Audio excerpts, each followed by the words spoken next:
Okay, आता आपण या लेक्चरला बघणार आहोत थायरॉइड ग्लँड. कोणती ग्लँड? थायरॉइड. Thyroid Gland. आता ही जी थायरॉइड ग्लँड आहे तिचे लोकेशन काय? आपल्या थ्रोट मध्ये, म्हणजे थ्रोट फॅरिंग्स. फॅरिंग्स मध्ये समोर एक पाईप आहे, विंड पाईप, ज्याला आपण काय म्हणतो? ट्रकिया.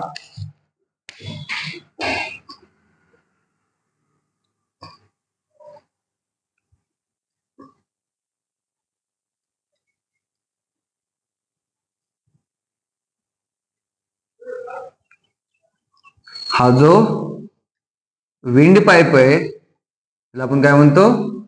ट्रकिया. या ट्रकियाच्या साईडला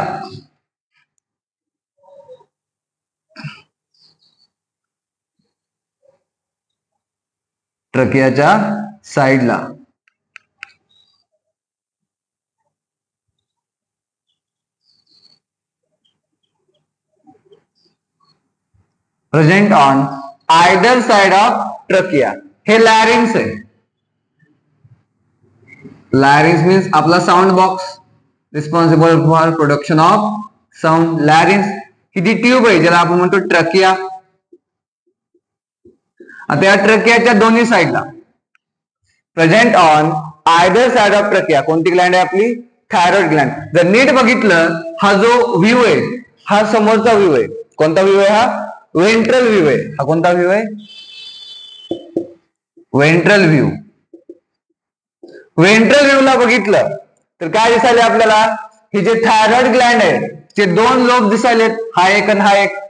हा कोणता आहे? Right lobe. थायरॉइड ग्लँडचा हा कोणता लोब आहे? Right lobe. आणि हा कोणता लोब आहे? Left lobe. Right lobe and left lobe असे दोन लोब आहेत या ग्लँडला. बघा, जर वेंट्रल साइडला बघितलं, तर समोरून बघितलं, वेंट्रल व्ह्यू ना जर बघितलं समोरच्या व्ह्यू न, तर हे लॅरिंग्स, हे ट्रकिया, आणि ट्रकियाच्या दोन्ही साइडला या थायरॉइड ग्लँडचा एक एक लोब आहे. Right lobe and left lobe. म्हणजे हे जे थायरॉइड ग्लँड आहे हे कसं स्ट्रक्चर आहे? Thyroid gland is bye lobe structure. Bilobe म्हणजे किती लोब आहे त्याला? दोन लोब आहेत. एक राईट लोब आणि दुसरा लेफ्ट लोब. आणि याचं लोकेशन काय? Thyroid gland present on either side of trachea. ट्रकियाच्या दोन्ही साइडला याचा एक एक लोब आहे. ट्रकियाच्या राईट साइडला याचा राईट लोब आहे, ट्रकियाच्या लेफ्ट साइडला लेफ्ट लोब आहे. मग लोकेशन काय लिहिणार थायरॉइड ग्लँडचं? Thyroid gland is bye lobe structure present on either side of trachea. ट्रकियाच्या दोन्ही साइडला एक एक लोब आहे. राईट साइडला right lobe of thyroid gland and left साइडला left lobe of thyroid gland. जर वेंट्रल व्ह्यू ला बघितलं, बघा आपण मी मगापासून वेंट्रल व्ह्यू का म्हणालो, याचं पण एक रिझन आहे. जर वेंट्रल व्ह्यू ला बघितलं समोरच्या व्ह्यू ना, तर बघा हे जे दोन लोब्स आहेत ते एकमेकांना कनेक्ट दिसायलेत. This two lobe, right lobe and left lobe of thyroid gland, हे एकमेकांना काय झालेत? कनेक्ट झालेत. आणि हा जो फ्लॅप आहे, टिश्यू आहे, कनेक्टिव्ह टिश्यू, ज्यानं या राईट लोबला अँड लेफ्ट लोबला एकमेकांसोबत कनेक्ट केले, या टिश्यूला आपण म्हणतो इस्टमस. काय म्हणतो? इस्टमस. मग हा जो इस्टमस आहे तो कोणत्या व्ह्यू मध्ये आपल्याला दिसायला आहे? फक्त वेंट्रल व्ह्यू. जर याच्या पाठीमागून बघितलं, बघा पाठीमागून,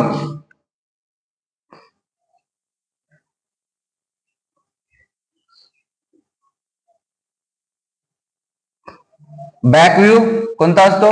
हा वेंट्रल व्ह्यू. हा कोणता असतो? Dorsal view. जर डॉर्सल व्ह्यू न बघितलं तर तुम्हाला काय दिसणार आहेत? फक्त दोन लोब दिसणार आहेत.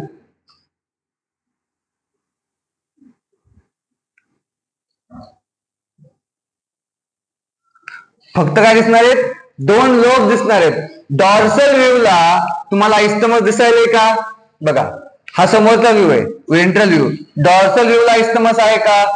नाही, हा एमसीक्यू आहे. Isthmus present at only ventral view, समोरच्या साईडला प्रेझेंट आहे. डॉर्सल व्ह्यूला फक्त 2 लोब दिसायलेत, पण इस्थमस आहे का? इस्थमस अब्सेंट आहे.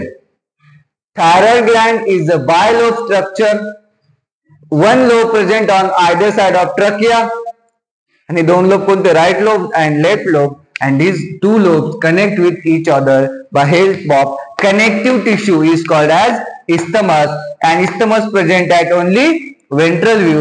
जर dorsal view ला बघितलं तर isthmus काय? absent आहे. आता बघूया ही जी थायरॉइड ग्लँड आहे त्याला स्टडी करूया. थायरॉइड ग्लँड जर मायक्रोस्कोप खाली या थायरॉइड ग्लँडचा एक छोटासा सेक्शन घेतला, एक छोटासा टिश्यूचा पार्ट घेतला, सेक्शन घेतला, आणि जर मायक्रोस्कोप खाली आपण बघितला तर आपल्याला ही थायरॉइड ग्लँड कशाची बनली हे दिसणार. बघा, ही थायरॉइड ग्लँडचा मायक्रोस्कोपिक व्ह्यू आहे. इन मायक्रोस्कोपिक व्ह्यू आपल्याला काय दिसलं? थायरॉइड ग्लँड मध्ये असे सर्क्युलर स्ट्रक्चर दिसले.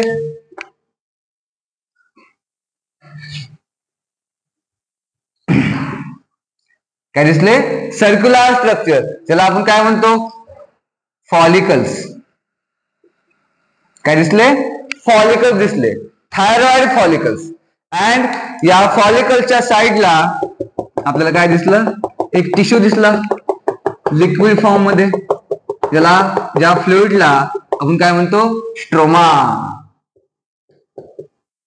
म्हणजे थायरॉइड ग्लँड कशाची बनली आहे? Thyroid gland contain a fluid is called as stroma, आणि या स्ट्रोमा फ्लुइड मध्ये हे काय? त्याचे follicles. Thyroid gland is compose of follicles and fluid is called as stroma.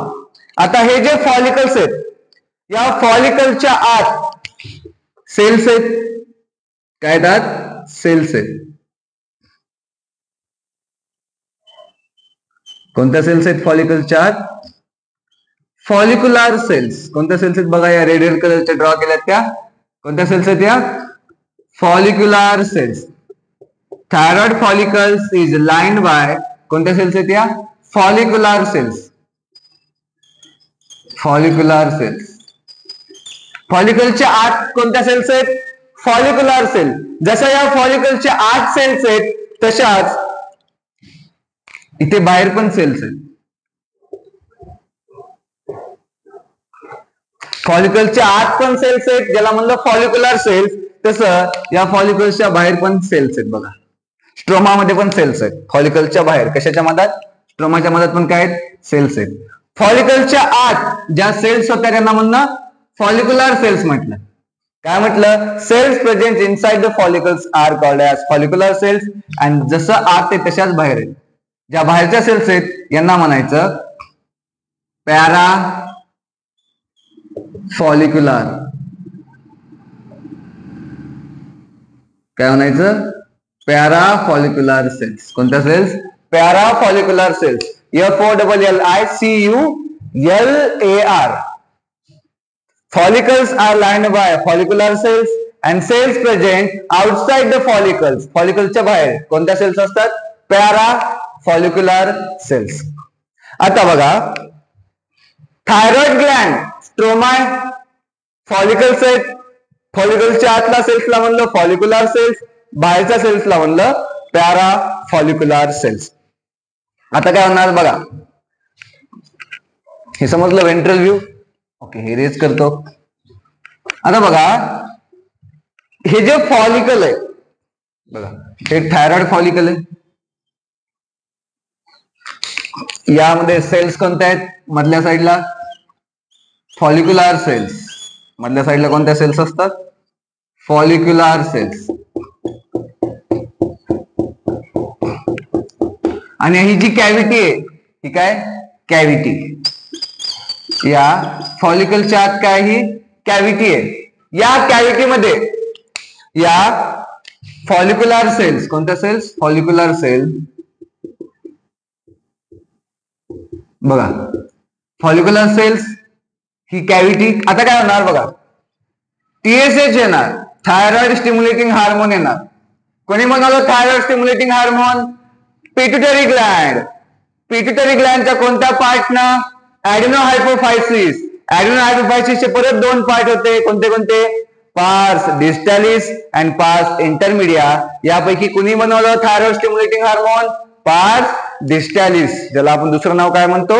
Anterior pituitary. हे जे थायरॉइड स्टिम्युलेटिंग हार्मोन आहे हे येणार या फॉलिकलवर ऍक्ट करणार आणि in presence of thyroid stimulating hormone या फॉलिकलच्या आत ज्या फॉलिक्युलर सेल्स आहेत इथे आज जी कॅव्हिटी आहे या कॅव्हिटी मध्ये या फॉलिक्युलर सेल काय बनवायला चालू करणार? एक हार्मोन बनवणार. काय बनवणार? सॉरी, दोन हार्मोन बनवते. काय बनवणार? थायरॉइड फॉलिकल दोन हार्मोन बनवायला चालू करणार. कुठं? आतल्या कॅव्हिटी मध्ये. कोणते हार्मोन आहेत हे दोन? बघा, दोन हार्मोनचे नाव बघा. हार्मोन्स फॉलिकलच्या कॅव्हिटी मध्ये बनतात in presence of thyroid stimulating hormone. आता हे जे हार्मोन्स आहेत हे दोन आहेत. कोणते कोणते? एक आहे ट्राय आयडो थायरॉइनिन. नाव लक्षात ठेवा, ट्राय आयडो थायरॉइनिन. आणि दुसरे tetraiodothyronine. Triiodothyronine and tetraiodothyronine हे दोन हार्मोन बनवले थायरॉइडच्या फॉलिकल्सना in presence of thyroid stimulating hormone. आणि हार्मोन कुठे बनले? आतल्या कॅव्हिटी मध्ये. कोणते कोणते? ट्राय आयडोथायरॉइनिन आणि दुसरं आहे टेट्रा आयडोथायरॉइनिन. यांचं नाव बघा, ट्राय टेट्रा. ट्राय आयडोथायरॉइनिन म्हणजे हे जे हार्मोन बनवलंय ना या हार्मोन मध्ये ट्राय तीन काय? आयडो, तीन आयोडीनचे मॉलिक्युल, तीन आयोडीन मॉलिक्युल. ट्राय आयडोथायरॉनिन मध्ये आयोडीनचे मॉलिक्युल किती? तीन आहे. टेट्रा आयडोथायरॉनिन ज्याला आपण अजून एक नाव देतो थायरॉक्सिन. टेट्रा आयडोथायरॉनिनचं दुसरं नाव काय? थायरॉक्सिन. बघा, टेट्रा चार कशाचे मॉलिक्युल? Iodine, 4 iodine molecule. म्हणजे ट्राय आयडोथायरॉनिन मध्ये 3 आयोडीनचे मॉलिक्युल असतात आणि टेट्रा आयडोथायरॉनिन मध्ये 4 आयोडीनचे मॉलिक्युल्स असतात. म्हणजे एक गोष्ट कळाली, जर ट्राय आयडोथायरॉनिन आणि टेट्रा आयडोथायरॉनिन हे दोन हार्मोन आपल्याला बनवायचे असतील तर आपल्याला काय लागतील? आयोडीनचे मॉलिक्युल्स लागतील. Iodine is essential for formation of thyroid hormone. Thyroid gland दोन हार्मोन बनवते, ट्राय आयडोथायरॉनिन आणि दुसरा हार्मोन आहे टेट्रा आयडोथायरॉनिन. आणि हे हार्मोन बनवण्यासाठी या थायरॉइड ग्लॅंडला कशाची गरज लागते? आयोडीन. कशाची गरज लागते? आयोडीन. आणि हे दोन्ही हार्मोन कोणत्या हार्मोनच्या प्रेझेन्स मध्ये बनले? तर थायरॉइड स्टिम्युलेटिंग हार्मोन. हे हार्मोन कुणी बनवलं? पिट्युटरी ग्लॅंडने बनवलं, जिला आपण मास्टर इंडोक्राइन ग्लॅंड म्हणतो. ओके, ठीक आहे. आता बघूया हे थायरॉक्सिन काय काम करतंय. एनसीईआरटी मध्ये फक्त याच काम दिलंय, टेट्रा आयडोथायरॉनिन म्हणजे थायरॉक्सिन. तेच बघूया आपण. फंक्शन ऑफ थायरॉक्सिन हार्मोन काय करतंय हार्मोन बघा.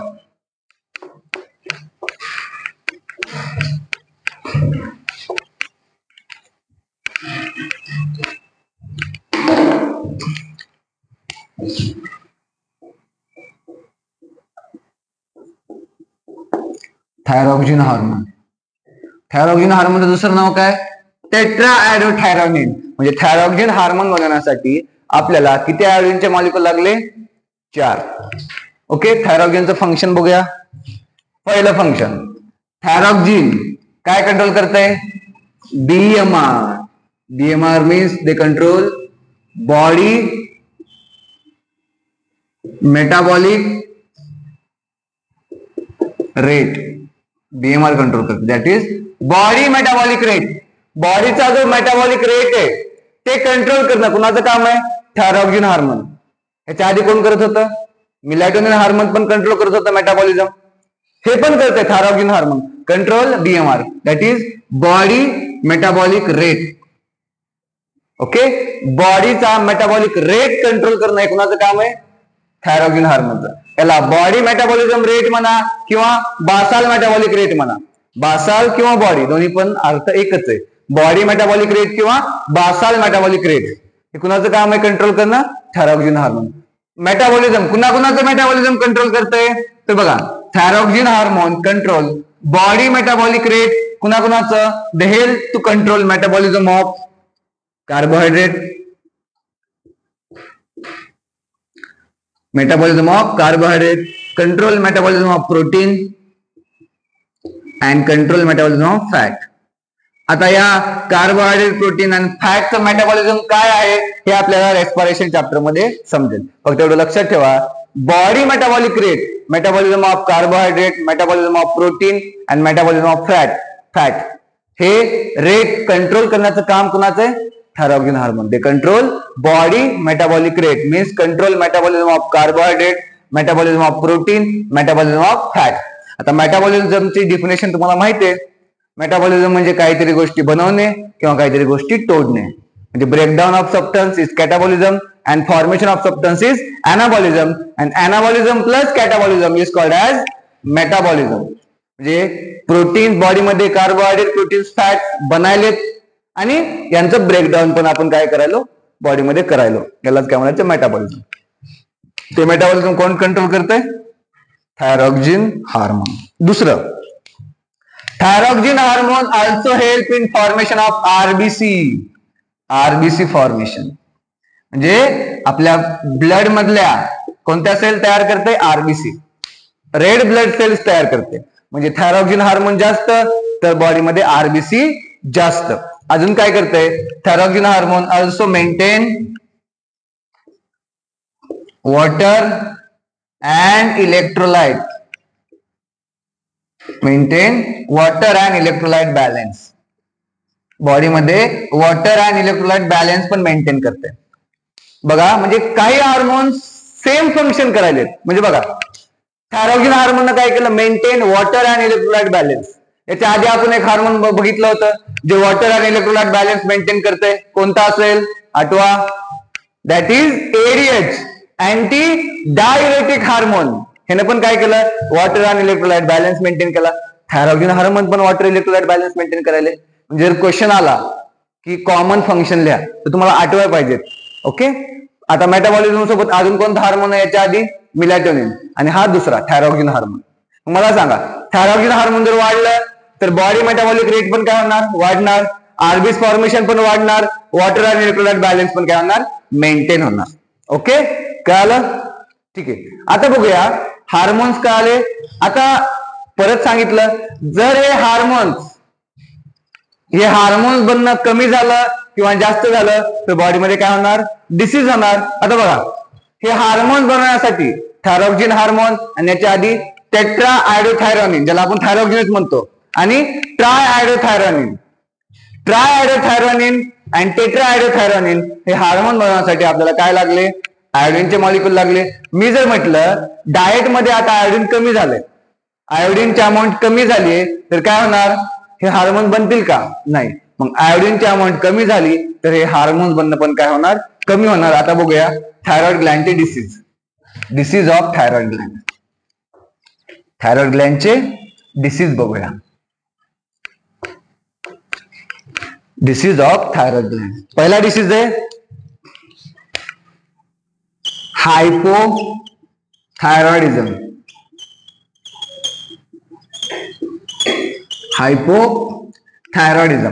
हायपोथायरॉइडिझम म्हणजे काय, हायपो कमी होणे, लेस. म्हणजे थायरॉइड ग्लँड हार्मोन बनवणं काय केलंय, कमी केलंय. म्हणजे थायरॉइड हार्मोनची अमाऊंट काय झाली, आता कमी झाली. त्यालाच काय म्हणायचं, हायपोथायरॉइडिझम. हायपोथायरॉइडिझम कशामुळे, hypothyroidism is due to deficiency of, reason लक्षात ठेवा, हायपोथायरॉइडिझम का झालं, का थायरॉइड ग्लँडनं हार्मोन बनवणं कमी केलं, due to deficiency of iodine in diet. Diet मध्ये जर आयोडीनचं अमाऊंट कमी झालं तर काय होणार आहे, हायपोथायरॉइडिझम. म्हणजे थायरॉइड ग्लँडचे जे हार्मोन्स आहेत ते बनणं काय होणार आहेत, कमी होणार आहेत. आता हायपोथायरॉइडिझम झाल्यामुळे कोणते कोणते डिसीज होणार आहेत बघा. हायपोथायरॉइडिझम झाल्यामुळे पहिला डिसीज होणार आहे गॉइटर. काय होणार आहे, गॉइटर. गॉइटर म्हणजे काय, इनलार्जमेंट ऑफ थायरॉइड ग्लँड.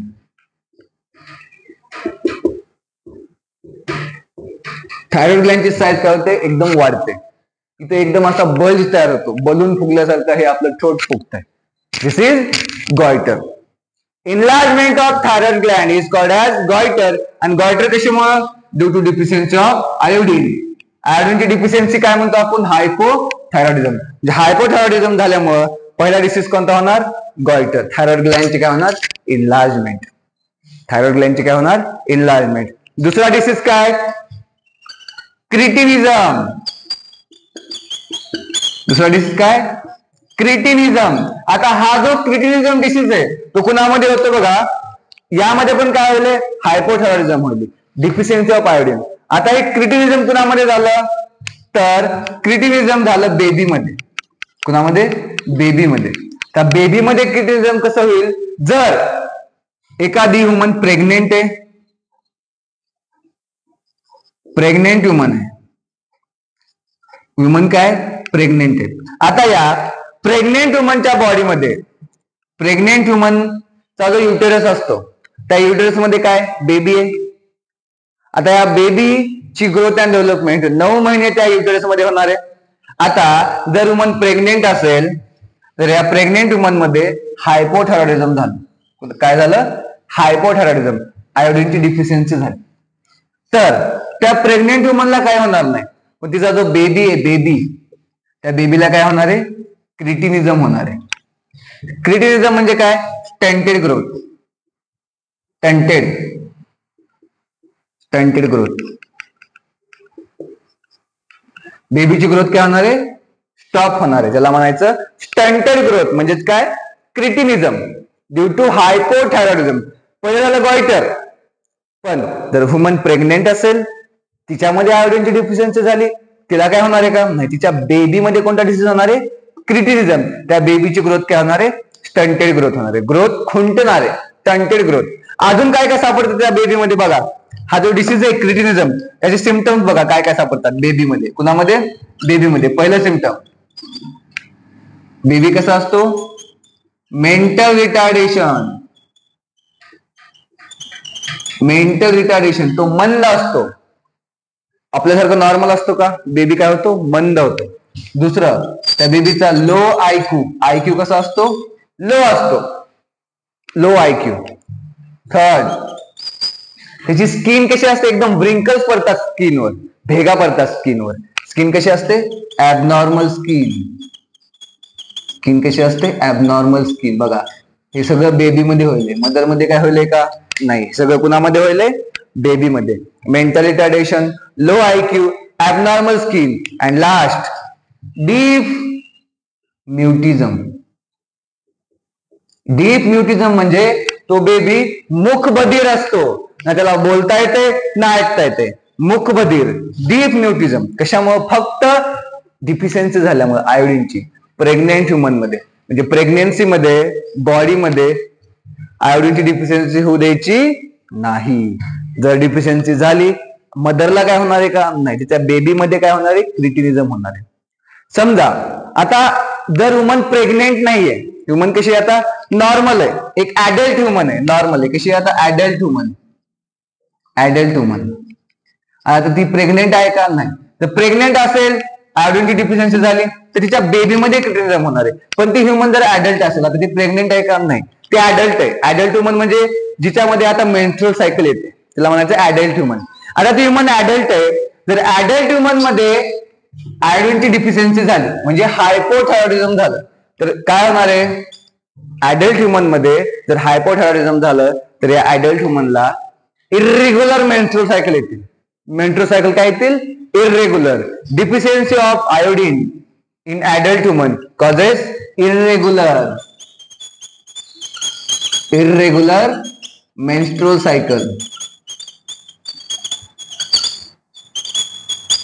जर ती ह्युमन प्रेग्नेंट असेल, क्रिटिनिझम कुणामध्ये? ह्युमन मध्ये का? बेबीमध्ये. जर ती ह्युमन ऍडल्ट असेल, डिफिशियन्सी ऑफ आयोडीन झाली तर काय होणार? इरेग्युलर मेन्स्ट्रुअल सायकल येणार. कुणामध्ये? त्या ऍडल्ट ह्युमन मध्ये. ओके, कळलं? हायपोथायरॉइडिझम काय काय झालं? Goiter, enlargement of thyroid gland, cretinism in baby, and irregular menstrual cycle if human is adult. Okay, चला पुढे जाऊया. आता जसं कमी झाले तसं वाढू पण शकते. हार्मोन्स कमी झाले तर हायपोथायरॉइडिझम, हार्मोन्स वाढू पण शकतात, त्याला काय म्हणायचं मग? Hyper thyroidism. काय म्हणायचं? Hyper thyroidism.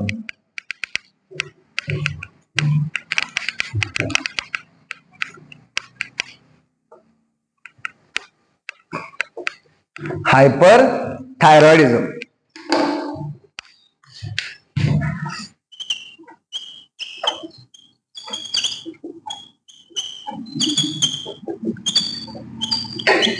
हायपरथायरॉइडिझम. हायपो मीन्स लेस, हायपर मीन्स मोर, म्हणजे नॉर्मल क्वांटिटीपेक्षा जास्त झालंय. नॉर्मल क्वांटिटीपेक्षा हार्मोन्सचे अमाऊंट काय झाली? जास्त झाली. त्यालाच काय म्हणतो आपण? Hyper thyroidism. कशामुळे झाला हायपर थायरॉइडिझम? जर थायरॉइड ग्लँडला एकतर कॅन्सर झालाय, कॅन्सर झाला थायरॉइड ग्लँडला, काय झालाय? कॅन्सर झालाय, किंवा थायरॉइड ग्लँडवर काय तयार झालेत? नोड्युल्स. नोड्युल्स मीन्स त्याच्यावर गाठी आल्यात, छोटे छोटे पिंपल्स आलेत, नोड्युल्स. ड्यू टू कॅन्सर और नोड्युल्स ऑफ थायरॉइड ग्लँड. बघा, हायपरथायरॉइडिझम कशामुळे झालं? एक तर थायरॉइड ग्लँडला कॅन्सर झाला किंवा नोड्युल्स तयार झाले, यामुळे काय झालं? हायपर थायरॉइडिझम झालं. आता कॅन्सर और नोड्युल्स रिस्पॉन्सिबल फॉर हायपोथायरॉइडिझम, यामुळे कोणता डिसीज झाला? त्याला नाव आहे एक्झॉप्थॅल्मिक. एक्झॉप्थॅल्मिक गॉइटर. काय झाला? एक्झॉप्थॅल्मिक, एक्झॉप्थॅल्मिक गॉइटर डिसीज झाला. कशामुळे? हायपोथायरॉइडिझम. फक्त गॉइटर हायपोथायरॉइडिझम, पण एक्झॉप्थॅल्मिक गॉइटर म्हणलं तर काय? हायपोथायरॉइडिझम मुळे झालंय. एक्झॉप्थॅल्मिक गॉइटरचं दुसरं नाव काय? Grave disease. Grave disease. Exophthalmic goiter is called as grave disease. आता बघा, एक्झॉप्थॅल्मिक गॉइटरचे सिम्पटम्स काय? हा कशामुळे झाला? हायपोथायरॉइडिझम. थायरॉइड ग्लँडला एकतर कॅन्सर झालाय किंवा त्याच्यावर नोड्युल्स तयार झाले. आता एक्झॉप्थॅल्मिक गॉइटरचे सिम्पटम्स काय काय असतात बघा. नॉर्मल सिम्पटम सांगा. गॉइटरमुळे, गॉइटरचा सिम्पटम काय? आपण बघितलं, गॉइटर काय? Enlargement of thyroid Gland. यामध्ये पण काय दिसणार मग? Enlargement of thyroid Gland. Goitre म्हणलं की लक्षात ठेवायचं थायरॉइड ग्लँड इनलार्जमेंट. इथं पण गॉइटर शब्द आला, इनलार्जमेंट ऑफ थायरॉइड ग्लँड झाली. आता एक्झो ऑप्थॅल्मिक, आय मध्ये काय झालंय? थायरॉक्सिन हार्मोन वाढलंय. आता हायपोथायरॉइडिझम झाले, थायरॉक्सिन हार्मोन काय झालंय? वाढलंय. थायरॉक्सिन हार्मोन वाढल्यामुळं आयज मध्ये एक प्रेशर असते, इंट्रा ऑक्युलर प्रेशर. हे इंट्रा ऑक्युलर प्रेशर काय करते? आपल्या आईचा जो शेप आहे, स्पेरिकल शेप आहे, तो शेप मेंटेन ठेवते. हे spherical shape, intra ocular pressure. पण आता हे जे इंट्रा ऑक्युलर प्रेशर वाढलंय, तर आता आपल्या आईचा शेप काय होणार? मेंटेन होणार का? नाही. शेप काय होणार? असा होणार. काय होणार? असा होणार. हे आईज, हा जो आयबॉल आहे तो पुढे आल्यासारखा होणार. त्यालाच काय म्हणायचं आपण? प्रोट्रुशन होणार. काय होणार? प्रोट्रुशन. कशामुळे झालं? इंट्रा ऑक्युलर प्रेशर वाढल्यामुळे. इंट्रा ऑक्युलर प्रेशर का वाढलं? हायपोथायरॉइडिझम झाला, थायरॉक्सिनची अमाऊंट वाढली. पहिलं सिम्पटम काय? Enlargement of thyroid Gland. दुसरं काय? ऑप्थॅल्मिक, एक्झॉप्थॅल्मिक. आयबॉलचं काय झालं? प्रोट्रुशन. प्रोट्रुशन ऑफ आयबॉल. आयबॉलचं काय झालं? प्रोट्रुशन झालं. अजून काय सिम्पटम आहे बघा.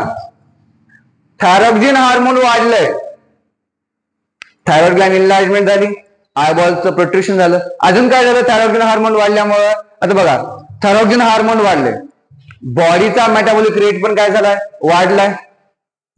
आणि त्यामुळं तुमचं काय झालंय? Weight loss. काय झालंय? वेट लॉस झालंय. वेट लॉस काय झालं बघा. आपल्या बॉडीमध्ये एक मुवमेंट होते, ज्या मुवमेंटमुळे हे फूड माउथ मधून इसोफॅगस मध्ये, इसोफॅगस मधून स्टमक, स्टमक मधून स्मॉल इंटेस्टाईन, स्मॉल इंटेस्टाईन मधून लार्ज इंटेस्टाईन. त्या मुवमेंटला आपण काय म्हणतो? Peristalsis movement. आणि मुवमेंट अशी स्लो स्लो स्लो होत असते. आणि मुवमेंट झाल्यामुळं फूड पुढे पुढे पुढे सरकते, स्टमक मधून स्मॉल इंटेस्टाईन, स्मॉल इंटेस्टाईन मधून लार्ज इंटेस्टाईन. आता ही मुवमेंट कशी होते? स्लो होते. स्लो होते आणि याच्यामुळे काय होतंय, स्मॉल इंटेस्टाईनला फूड ऍब्झॉर्ब करण्यासाठी वेळ भेटतो आणि फूडचं ऍब्झॉर्प्शन व्यवस्थित झालं की बॉडीची ग्रोथ अँड डेव्हलपमेंट पण काय होते, व्यवस्थित होते. पण आता थायरॉक्सिन हार्मोन वाढल्यामुळे आता ही जी peristalsis movement slow slow slow होत होती ती काय झाली, आता फास्ट चालली. काय होईल, फास्ट. मग स्मॉल इंटेस्टाईनला फूड ऍब्झॉर्ब करण्यासाठी वेळ भेटायला का नाही, कारण मुवमेंट फास्ट होईल. मग जर फूडचं ऍब्झॉर्प्शन व्यवस्थित होत नाहीये तर बॉडीची ग्रोथ अँड डेव्हलपमेंट व्यवस्थित होईल का, नाही. मग बॉडीचं वजन काय होणार, कमी होणार. कितीही खायला तुम्ही पण तरीही पेरिस्टाल्सिस कशी होईल, फास्ट होईल. स्मॉल इंटेस्टाईनला ऍब्झॉर्प्शन करण्यासाठी टाइमच भेटत नाही, त्यामुळे बॉडीचं काय झालं, वेट लॉस. हे कशाचे सिम्पटम आहेत, exophthalmic goiter, grave disease, enlargement of thyroid gland, protrusion of eyeball and weight loss. These are symptoms of hyperthyroidism. बॉडीचं मेटाबॉलिक रेट पण काय झाला असेल, वाढला असेल, कारण थायरॉक्सिन हार्मोनची अमाऊंट वाढली. त्यामुळं हायपरथायरॉइडिझम मध्ये बॉडी मेटाबॉलिक रेट पण काय होणार, वाढणार आहे. ओके, समजले डिसीज हायपरथायरॉइडिझम अँड हायपरथायरॉइडिझम. आता बघा ही डायग्राम बघा, या डायग्राम मध्ये तुम्हाला काय काय दिसायलंय, स्ट्रोमा, स्ट्रोमा दिसायलंय. त्यानंतर हे फॉलिकल्स, फॉलिकल्स मध्ये सेल्स आणि ते कॅव्हिटीमध्ये दोन हार्मोन बनणार, ट्रायआयडोथायरॉनिन अँड टेट्राआयडोथायरॉनिन. आता या ज्या पॅराफॉलिक्युलर सेल्स होत्या, फॉलिकलच्या आतल्या सेलला काय म्हणलं, फॉलिक्युलर सेल. फॉलिकलच्या बाहेरच्या सेलला काय म्हणलं आपण, पॅराफॉलिक्युलर सेल. आता या ज्या पॅराफॉलिक्युलर सेल्स आहेत, पॅराफॉलिक्युलर सेल्स कुणाच्या, थायरॉइड ग्लँडच्या. त्या पॅराफॉलिक्युलर सेल्स पण एक हार्मोन बनवतात, that is TCT, thyrocalcitonin hormone. कोण बनवते, parafollicular cells of thyroid gland. कोणता hormone, TCT, thyrocalcitonin hormone. हे हार्मोन काय करते बघा, thyrocalcitonin hormone is a hypocalcemic hormone. कसं आहे, हायपोकॅल्सेमिक हार्मोन. हायपोकॅल्सेमिक मीन्स काय करणार, डिक्रीजेस ब्लड कॅल्शियम लेवल.